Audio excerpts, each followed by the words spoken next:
Meus queridos e minhas queridas, meus futuros doutores e futuras doutoras, Rafael Novaes, dando sequência às nossas aulinhas de ética, o nosso IE Ética aqui no Trino. E vamos então abordar dois temas nessa aula fundamentais. Um dos primeiros temas envolve a ética do advogado e o outro tema envolve sanções disciplinares, a ideia das infrações e sanções que podem ser cometidas por parte dos advogados. Sem perder tempo, você já sabe como funcionam nossas aulas, naquela dinâmica, otimizando o nosso tempo. Vamos ao material na tela. Olha aí, nosso slide aqui, o primeiro tópico, como eu mencionei com vocês, é exatamente esse que envolve da ética do advogado, questões ali que abordem os temas do artigo 31 ao artigo 33 do Estatuto, o EA, OAB, a nossa lei federal. Esses artigos vão sintetizar a ideia dos elementos éticos que o advogado deve cumprir. Ele obriga-se a cumprir rigorosamente os deveres consignados no Código de Ética e Disciplina. E o que seria esse Código de Ética e Disciplina, Rafael? É um outro diploma, como já mencionei com vocês desde nossa primeira aula, e que vamos então chamá-los de NCED, o novo Código de Ética e Disciplina.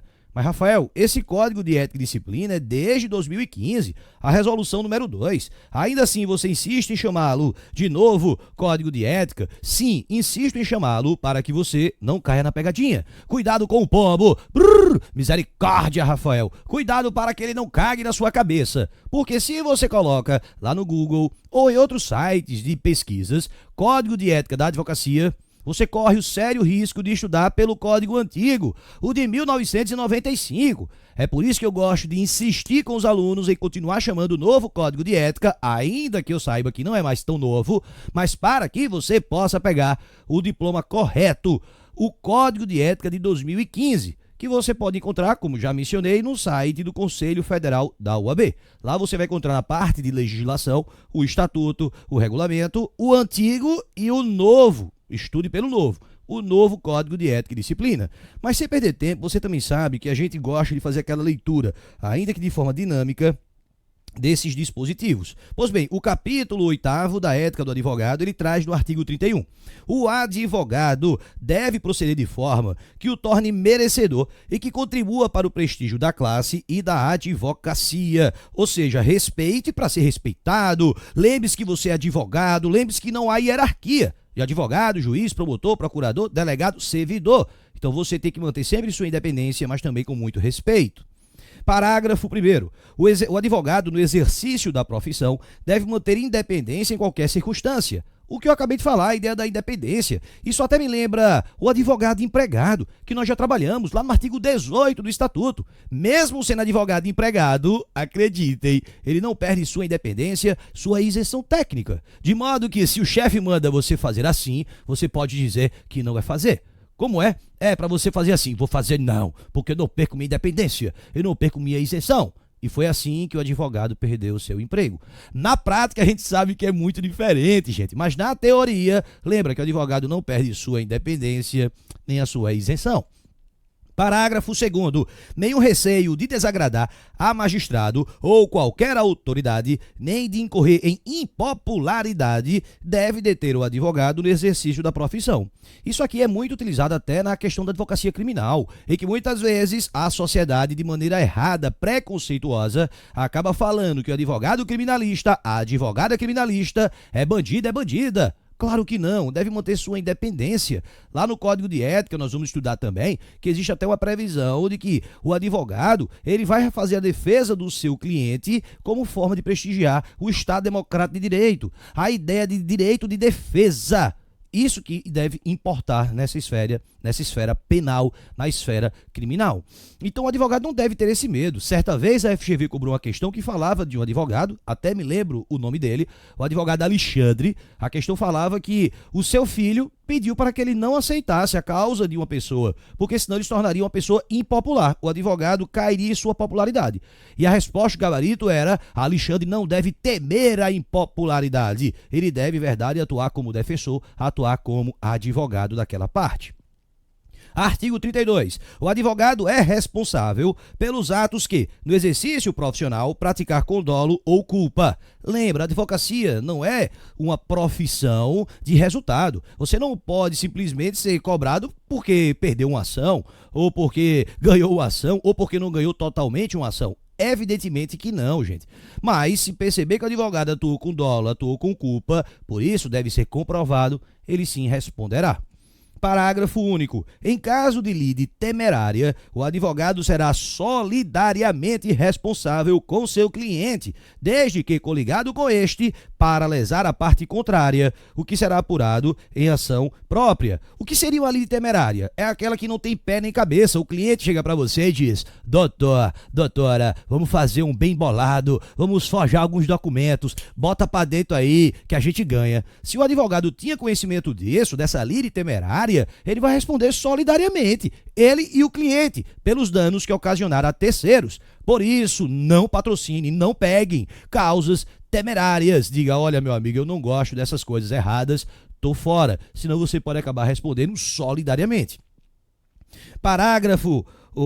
Artigo 33. O advogado obriga-se a cumprir rigorosamente os deveres consignados no Código de Ética e Disciplina, foi o que eu já havia dito na resolução número 2 de 2015. E para fechar, parágrafo único, ele diz que o Código de Ética e Disciplina regula os deveres do advogado para com a comunidade, o cliente, o outro profissional e ainda a publicidade, a recusa do patrocínio, o dever de assistência jurídica, o dever geral de urbanidade e os respectivos procedimentos disciplinares.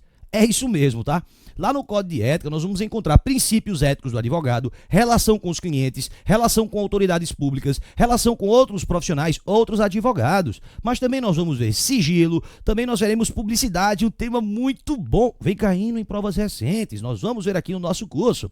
E a ideia de processos disciplinares, a gente vai ver conjuntamente com o Estatuto. Então o Código de Ética ele veio exatamente para dar esse up, para dar esse plus, para meio que atualizar, 2015, atualizar esse Estatuto, trazendo previsões importantíssimas. Pois bem, isso é o capítulo dentro do Estatuto que fala sobre a ética. Mas um outro ponto que nós reservamos aqui para essa aula é exatamente o ponto que envolve infrações e sanções disciplinares. Previsão do artigo 34 ao artigo 43 do nosso Estatuto. Antes de mais nada, entendam, estamos diante de um rol taxativo que não admite interpretação extensiva ou análoga. Vamos com muita calma. Quando eu falo de infrações e sanções disciplinares no Estatuto, eu não estou falando, pelo amor de Deus, da área penal, processual penal. Não, gente. Eu não estou falando de crimes aqui. Eu estou falando de infrações e sanções disciplinares na esfera administrativa. A punição que a própria OAB pode dar para os advogados e os protozoários. Rafael, quem é o protozoário? É o estagiário. Estou me sentindo humilhado. Então estuda para passar na OAB. Brincadeiras à parte, gente. Aqui eu estou falando de infrações e sanções aplicadas na esfera administrativa, aplicadas pela OAB, sem prejuízo, se o advogado praticou também o crime, de responder na esfera criminal. Então cuidado com isso. Porém, o que você tem que perceber é que essas infrações elas já devem estar previamente estabelecidas. O artigo 34 do Estatuto vai trazer todas as infrações. Por quê? Para que não se crie um tribunal de exceção. Aqui a gente trabalha semelhante ao direito penal. Não pode ser criada uma infração nova e uma punição nova só para prejudicar aquele advogado. Não. Aqui rege a ideia máxima do princípio da legalidade, a máxima constitucional de que não existe crime sem lei anterior que o defina, nem pena sem prévia combinação legal.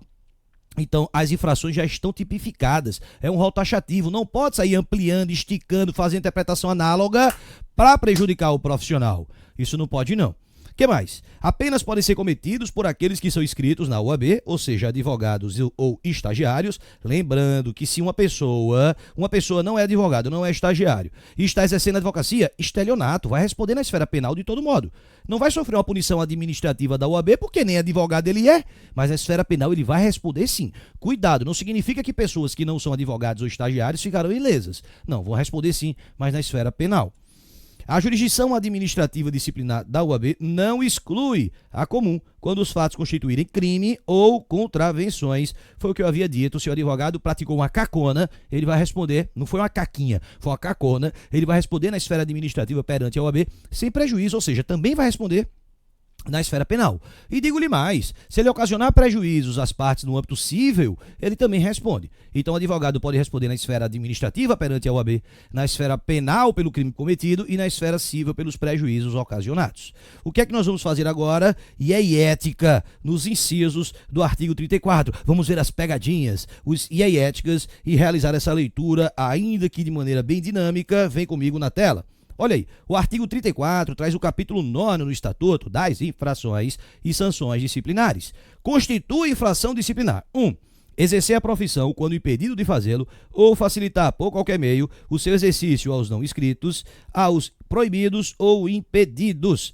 Ou seja, não pode atuar, mas está atuando, ou está impedido de atuar e quis atuar. Não pode. 2. Manter sociedade profissional fora das normas e preceitos estabelecidos nesta lei. Lembra que quando a gente fala de sociedade de advogados, existem duas formas. A sociedade simples ou a sua, sociedade unipessoal de advocacia. Lembra que não pode ter nome fictício, lembra que não pode ter atividades estranhas de advocacias, lembra que não pode ter pessoa que não é advogado como sócio. Então, tudo isso deve ser levado em consideração. Se fez sociedade fora desses parâmetros, está praticando infração disciplinar. 3. Valer-se de agenciador de causas mediante participação nos honorários a receber. E 4. Angairar ou captar causas com ou sem intervenção de terceiros. Nesses dois incisos, ele está sintetizando a ideia do coiote, do guará, ou do coati, enfim, laçador. Gente, eu estou falando das pessoas que ficam na porta do fórum, fingindo que são advogadas, mas não são advogadas. Elas pegam os documentos, o caso da parte e levam para o advogado. Ou seja, o advogado está se valendo de pessoas para conseguir clientes. Isso também não pode. Rafael, mas isso não existe no Brasil. Não, na Noruega. Inciso 5º. Assinar qualquer escrito destinado a processo judicial ou para fim extrajudicial que não tenha feito ou que não tenha colaborado. No Brasil, existe advogado que assina petição sem ler? Também não. O estagiário, coitado, fez a petição e depois o advogado só assinou sem ler. Isso não pode, tá? Pelo menos em tese, isso é considerado infração disciplinar. Inciso 6º. Advogar contra literal disposição de lei. Pare. As leis devem ser feitas para serem cumpridas. O advogado não pode atuar contra a lei. Ele não pode atuar contra a lei. A não ser que... E aí ele continua, presumindo-se a boa-fé quando fundamentado na inconstitucionalidade, na injustiça da lei ou em pronunciamento judicial anterior. Ou seja, não é para advogar contra a lei, mas se você entende que aquela lei ela é injusta, que aquela lei é inconstitucional ou que já tem uma jurisprudência relativizando, aí sim você poderia. Inciso 7º. Violar sem justa causa sigilo profissional. Nós vamos ver o sigilo profissional lá no Código de Ética, a partir do artigo 35, e você vai ver que o sigilo é de ordem pública. Você não pode sair aí dando com a língua nos dentes e falando as coisas que os seus clientes, as partes, coisas do processo, não pode. A não ser em defesa da vida, defesa da honra, defesa própria. São situações pontuais que nós vamos estudar. O que ele está falando aqui é quando se viola o sigilo sem justa causa. Sem ter motivo, violou. Isso não pode. Inciso 8º. Estabelecer entendimento com a parte adversa sem autorização do cliente ou ciência do advogado contrário. Eu sempre costumo falar para os alunos uma máxima: não faça com os outros aquilo que você não gostaria que fosse feito com você. Você certamente não gostaria que simplesmente o advogado da outra parte procurasse seu cliente passando por cima de você. Então não faça isso. Se você quer elaborar um acordo, costurar um acordo, você tem que falar com o advogado da outra parte. É um respeito ao seu colega de profissão. Então cuidado com isso, tá? Inciso 9º. Prejudicar por culpa grave interesse confiado ao seu patrocínio. E 10. Acarretar conscientemente por ato próprio a anulação ou nulidade do processo em que funcione. Gente, essas situações aí do inciso 9º e o 10º é simplesmente o advogado que pega a causa, mas resolve aloprar, resolve prejudicar o próprio cliente. Isso não pode. Infração disciplinar também. Inciso 11. Abandonar a causa sem justo motivo ou antes decorridos 10 dias da comunicação da renúncia.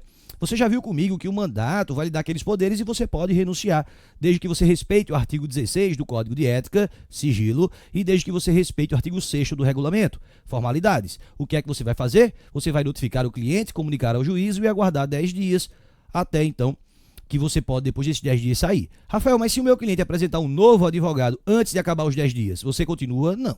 Aí você sai, independentemente disso. Cuidado, tá? Ele está dizendo aqui O cliente não arrumou outro advogado. Está dentro do prazo de 10 dias. Você simplesmente abandonou a causa. Isso não pode. Inciso 12. Recusar-se a prestar sem justo motivo assistência jurídica, quando nomeado em virtude da impossibilidade da defensoria pública. Você tá ali, já peticionou o que tinha para fazer, aí você tá lá no corredor do fórum. Eu vou para casa assistir Netflix, vou para casa, que eu vou pra academia, sair com um gato, sair com a gata. De repente o juiz abre a porta, olha para você e pergunta: você é advogado? Você é advogada? Nessa hora você tem vontade de dizer: eu sou protozoário, mas não pode. Você então sendo advogado, você vai ter que dizer: sou advogado. Diz: olha, eu preciso que você atue num ato aqui. Vai ser nomeado defensor dativo. Claro que você vai ter direito a honorários fixados pelo juiz, de acordo com a tabela da OAB e pagas pelo Estado. Vai demorar para receber. Mas você é obrigado a atuar se não tiver defensoria pública ou você não tiver um motivo justo. Deixa aí com calma. Se tiver defensoria pública, você é obrigado? Não, chama a defensoria pública. Teve questão que já abordou esse tema, que falava que tinha defensor público disponível, mas o juiz queria que o advogado continuasse na sala para pegar a próxima causa. O advogado disse: excelência, com licença, chame o defensor. Vejam, agora vamos supor que não tenha defensor público. Ainda assim tem como advogado se safar? Tem, se ele alegar um justo motivo. Eu vou para academia, isso não é justo motivo. Excelência, eu tenho uma outra audiência, tenho uma viagem, uma reunião, um problema de saúde, enfim. Aí sim ele poderia sair. Rafael, e se ele simplesmente se recusa, liga o foda-se e vai embora? O juiz pode mandar oficiar a OAB para instaurar essa infração disciplinar. Então toma muito cuidado com isso, tá bom? Que mais? Inciso 13. Fazer publicar na imprensa, desnecessária e habitualmente, alegações forenses ou relativas a causas pendentes. Tá falando da imprensa processos, isso não pode, gente. A gente vai ver essa ideia da publicidade mais na frente. 14. Deturpar o teor de dispositivo de lei, de citação doutrinária ou de julgado, bem como depoimento, documentos e alegações da parte contrária para confundir o juiz ou para confundir o adversário ou iludir o juiz da causa. Ou seja, o doutrinador no livro falou uma coisa, você muda as palavras e diz que ele falou outra. A lei diz uma coisa, você muda a lei e diz que ela falou outra. Você pega uma jurisprudência que é contra o seu direito e maqueia ela. Isso não pode, gente. Lógico que não pode. Que mais? Inciso 15. Fazer em nome do constituinte sem autorização escrita deste, imputação a terceiro de fato definido como crime. Ou seja, praticou-se um crime. O cliente diz: ó, fulano praticou crime. Você não pode sair por aí: ó, fulano praticou. Não, a não ser que o cliente lhe dê autorização escrita, você não pode fazer isso. Que mais? Inciso 16. Deixar de cumprir no prazo estabelecido determinação emanada do órgão ou de autoridade da ordem em matéria da competência desta, depois de regularmente notificada. Ou seja, o OAB lhe pediu uma coisa e você cagou na cabeça da OAB. Não pode isso. Inciso 17. Prestar concurso, auxílio a clientes ou a terceiros para a realização de ato contrário à lei ou destinado a fraudá-la. Ou seja, você está ajudando pessoas a fraudarem. Não pode. 18. Solicitar ou receber de constituinte qualquer importância para aplicação ilícita ou desonesta. Gente, muito cuidado. Já teve questão da OAB também abordando esse tema. O traficante olhou para o advogado e disse: doutor, tá aqui um bolo de dinheiro. Colocou no bolso dele. Disse: olha, leve ali para minha mulher, ou leve ali para outra boca de fumo. Gente, percebam claramente que aquilo ali é fruto de atividades ilícitas, lógico que é, ou para aplicação. O advogado pediu? Não. O advogado vai ser punido? Vai. Porque ele, pelo simples fato omissivo de receber, ele já está respondendo. Então, cuidado com isso. Não é só solicitar, não. Receber também. Inciso 19. Receber valores da parte contrária ou de terceiros relacionados com o objeto do mandato sem expressa autorização do constituinte. Ou seja, a outra parte diz: ó, toma um dinheirinho aqui para pagar a causa. Aí você recebe sem que seu cliente lhe autorize. Pode isso? Não pode. Inciso 20. Locupletar-se por qualquer forma à custa do cliente ou da parte adversa por si ou interposta pessoa. Ou seja, meter a mão no dinheiro que não lhe pertence.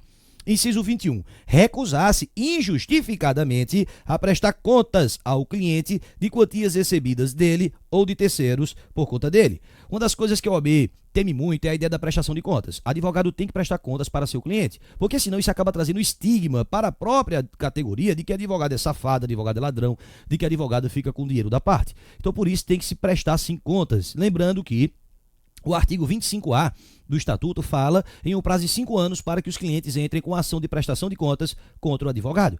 Tem que prestar contas sim. A gente vai ver que advogado que não presta contas ficará suspenso. Até quando? Até prestar essas contas. Que mais? Inciso 22. Reter abusivamente ou extraviar autos recebidos com vistas ou em confiança. O advogado meteu a mão no processo, extraviou e perdeu. Inciso 23. Deixar de pagar as contribuições, multas e preços de serviços devidos à OAB, depois de regularmente notificado a fazê-lo. O advogado veiaco, checheiro, que não quer pagar as anuidades da OAB. Inciso 24. Incidir em erros reiterados que evidenciem a inépcia profissional. O advogado que acaba ficando burrinho, burrinha, depois que já está atuando. Tem algum tipo de problema, né, gente? Na atuação, acaba demonstrando um não zelo pela profissão. Inciso 25. Manter conduta incompatível com a advocacia. Esse 25 é interessante, porque ele diz, ó, conduta incompatível. E o que seria conduta incompatível, Rafael? Pula o inciso 26, 27, 28 e 29 e olha o que diz o parágrafo único. Inclui-se na conduta incompatível a prática reiterada de jogos de azar não autorizado por lei. O jogo do bicho, né? O cassino, o bingo, o carteado. B. Incontinência pública e escandalosa, aquela pessoa que é baixa, que se joga no chão, que grita, que tem ataques surtos, psicóticos.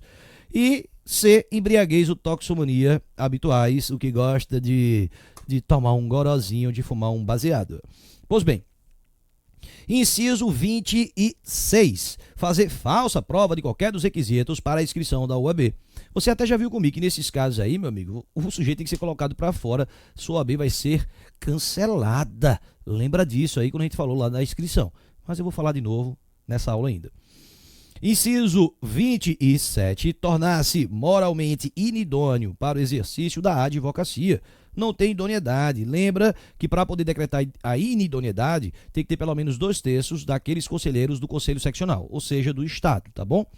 E para fechar, 28. Praticar crime infamante. Aquele crime de alta reprovação social, o estuprador, o pedófilo, o corrupto, isso não pode. E o único que é do estagiário, diz aí, praticar o protozoário, o estagiário, ato excedente de sua habilitação. Ou seja, o estagiário que já quer se sentir o cara a cara, não pode, né? Então excedeu seus atos, vai responder também. Bom, paralelamente a isso, o que é que nós vamos encontrar? Já falamos então das infrações, ok. Nós temos agora que entender as sanções disciplinares que estão estampadas no artigo 35 do Estatuto. É interessante notar que o Estatuto ele vem de casos mais leves até caso mais grave. O mais leve, sem sombra de dúvidas, seria a censura. Nós temos a suspensão e o mais grave ser colocado para fora, a exclusão. Independentemente disso, o que eu quero primeiro focar com vocês é a possibilidade de se aplicar multa. O artigo 39 ele vai estabelecer que, existindo circunstâncias que agravem, é possível estabelecer multa. Multa fixada no valor de 1 anuidade até o seu décuplo. Olha o fumo, 10 vezes o valor da anuidade. Só que essa multa não significa que vai ser aplicada sempre. Como eu disse, só quando tiverem circunstâncias que agravem. E essa multa ela só pode ser aplicada com a censura, cumulada com a censura ou com a suspensão. Em termos mais simples, a multa não vem sozinha, ela é sempre acessória. Ela tem que vir ou com caso de censura ou com de suspensão. Mas peraí, Rafael, você não começou explicando que a exclusão é o caso mais grave? Isso. Por que não aplicar multa com exclusão? Tu acha mesmo, criatura de Deus, que depois que o advogado, a advogada, for colocado para fora dos quadros da ordem, você acha que ele vai ter interesse em voltar e pagar a multa? Claro que não. Então é questão lógica. A acumulação da multa com a censura é porque ele vai continuar advogando. Então ele vai ter interesse em pagar a multa para não ter maiores problemas. E com a suspensão é porque ele só não vai advogar durante um período, mas já ele vai voltar a advogar. Então ele vai ter também interesse em pagar essa multa para não ter problemas. Por isso que a multa só pode ser acumulada com a censura ou com a suspensão. Como eu disse, o valor de uma anuidade até o seu décuplo. Vamos começar então analisando os casos de censura. Gente, as situações que envolvem censura, suspensão e exclusão, geralmente muitas são confundidas em prova. E exatamente para evitar isso, eu vou primeiro explicar e depois eu vou passar um bizu, que é utilizado por todos os professores de ética nesse Brasilzão, que pode lhe ajudar na hora do desespero, na hora da prova. Mas primeiro vamos entender, ainda nesse bloco, o que seria ou quando seria aplicada essa censura. Vamos lá comigo no material. A gente vai começar o artigo 36, de baixo para cima, tá? Do inciso 3º para o 1º. Vamos lá. Olha o que diz. Artigo 36. A censura é aplicável nos casos de 3. Violação a preceito desta lei, quando para a infração não se tenha estabelecido sanção mais grave. Bom, a censura é a mais simples, eu mencionei isso com vocês. Então, se não foi caso de exclusão, não foi caso de suspensão, coloque na conta da censura. Isso já vai ser utilizado no nosso bizu também. Então, casos que não são tão graves, aplica ali subsidiariamente, pelo menos, a censura. 2. Violação a preceito do Código de Ética e Disciplina. Violou a resolução número 2 de 2015, violou o Código de Ética, censura. E também as infrações definidas nos incisos 1 a 26 e o 29 do artigo 34. Ou seja, gente, aquele mesmo artigo que a gente acabou de ler, do artigo 34, se você está com ele impresso, coloque do lado, do inciso 1 até o 16, um Czinho de censura. Aqueles casos iniciais, aquela situação de que não podia advogar, mas advogou, aquela situação de que utilizou-se de agentes para ganhar dinheiro, para ganhar clientes. Situações mais simples, censura. Censura. E também o protozoário. O estagiário, quando se é sério, que ele leva no máximo é uma censura. Parágrafo único. A censura pode ser convertida em advertência, em ofício reservado, sem registro nos assentamentos do inscrito, quando presente circunstância atenuante. Vê que coisa interessante. Ele está falando aí que seria aplicado uma censura, ou seja, um caso mais leve entre eles. Mas ainda assim, será que seria o caso de aplicar censura? Será que vale a pena colocar isso no registro do advogado, que ele foi censurado? Sabe de uma coisa? Isso foi tão leve que a gente vai dar apenas um cagaço, um esporro, um carão, um brigar com ele. Ou seja, vai dar apenas uma advertência, se tiver circunstâncias atenuantes. É interessante porque a gente começou falando que a multa é aplicada em circunstâncias que agravem. E a censura pode ser convertida em advertência em situações mais leves que atenuam. Rafael, e o que seria uma circunstância aí que agrava, que atenua? Dá uma olhada no artigo 40, vamos pular aí, artigo 40. Olha o que ele diz.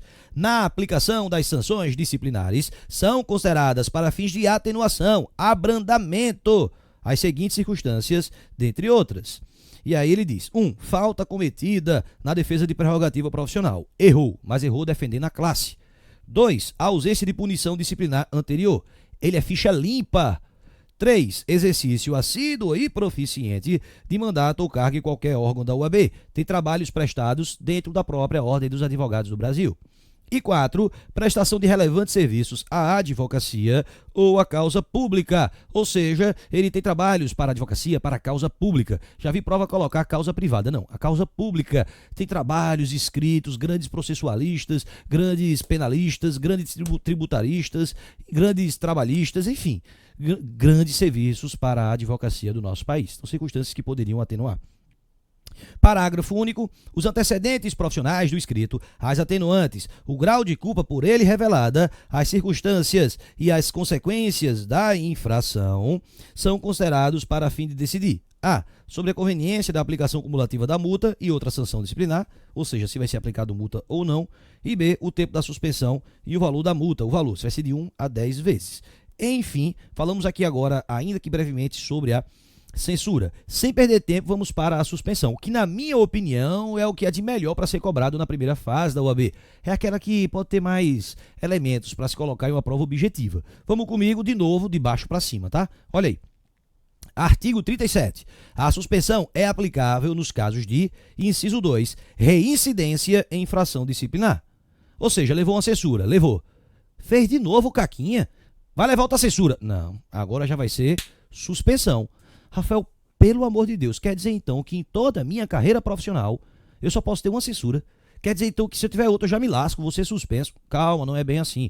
Você vai ver comigo já já a ideia da reabilitação. Aquele que praticou infração não significa que ele vai ficar para o resto da vida com aquilo nos seus assentamentos. Ele pode apagar aquela punição, voltar a ser ficha limpa. E aí não seria reincidente se ele novamente praticasse. Então, cuidado com isso. Não estou dizendo que para todo o sempre o advogado vai levar aquela punição nos seus registros. Claro que não. Mas vamos lá. Artigo 37. A suspensão é aplicável também nos casos de, inciso 1, infrações definidas nos incisos 27 ao 25 do artigo 34. Mais uma vez, para quem está aí com o estatuto impresso, coloca um S entre esses incisos. Do inciso, então, 17 até o inciso 25. São circunstâncias medianas, como envolve ali não pagar valores para o OAB, não prestar contas, a inépcia profissional. A gente vai mostrar daqui a pouco dentro de um bizu para você entender. O que eu quero que você foque nesse momento são nos parágrafos desse artigo 37. Olha aí. Parágrafo 1º. A suspensão acarreta ao infrator a interdição do exercício profissional em todo o território nacional pelo prazo de 30 dias a 12 meses, de acordo com os critérios de individualização previstos nesse capítulo. Ou seja, estará então suspenso. A suspensão vai ser de quanto tempo? 30 dias. Até quanto? 12 meses. De acordo com os critérios de individualização, a ideia da dosimetria da pena.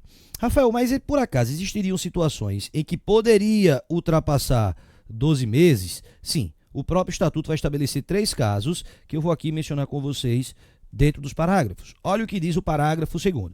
Nas hipóteses do inciso 21 e 23 do artigo 34, a suspensão perdura até que satisfaça integralmente a dívida, inclusive com correção monetária. Que situações seriam essas? A ideia da prestação de contas. Prestação de contas.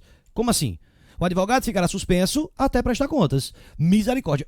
Gente, para evitar mais uma vez aquele estereótipo que advogado é safado, advogado é ladrão, enfim. Que mais? A ideia de dever valores para OAB, devendo anuidades, dever prestações para OAB. Só uma observação. Recentemente, o STF entendeu que esse dispositivo seria inconstitucional, porque estaria privando o advogado de exercer sua atividade profissional. Ou seja, a OAB que corra, que entre com as execuções cíveis e cobra as anuidades, mas a OAB não mais pode suspender o advogado inadimplente. Para a sua prova, se ele perguntar de acordo com o Estatuto, você vai continuar afirmando, caramba, que pode sim suspender o advogado e ele vai ficar suspenso até que pague esses valores. Mas se perguntar de acordo com a jurisprudência, aí já não pode mais. E, por fim, a terceira situação é aquela estampada no parágrafo 3º, que diz, na hipótese do inciso 24 do artigo 34, a suspensão perdura até que preste novas provas de habilitação. O que seria isso? A ideia da inépcia profissional. Inépcia profissional. O advogado que começa a praticar caquinhas, bobagens, ficará suspenso até quando? Até realizar novas provas de habilitação.